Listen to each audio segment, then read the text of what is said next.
Some stranger out there still remembers you because you held the door open for them on a day that their heart felt a little too heavy. And you didn't think twice, you never do with things like that, but they did. They carried that kindness with them until they had enough for themselves and the other people around them.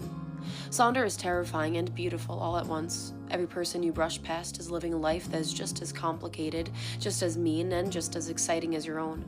And those little moments, those tiny split-second collisions with theirs, ripples through them in ways you will never understand.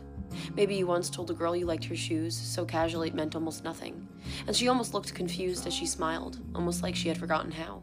But what you didn't know was that she was on her way to make a decision she wouldn't wake up from, because she had convinced herself there was no more kindness in this world that was left for her.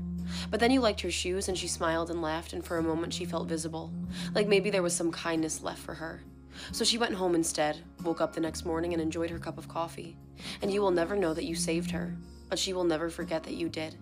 And maybe another time you watched a woman drop her carton of eggs and it looked like it was her final straw in a year made full of straws, and you helped her pick them up and made a joke about how breakfast is overrated anyways. She laughed through her tears and later told someone it was the first time she'd felt human in weeks. I've never believed in magicians, but I think there is some quiet magic in being alive. We leave fingerprints on everyone we've ever touched without even realizing it. A compliment, a held door, or just a few words might be the sign someone was needing to get through another day. You might think that you were insignificant, but you would be wrong in the most extraordinary of ways. Somewhere in someone else's mind, you were the reason they believed the world wasn't done offering them gentle things. You were the reason they stayed, and the reason that they tried again.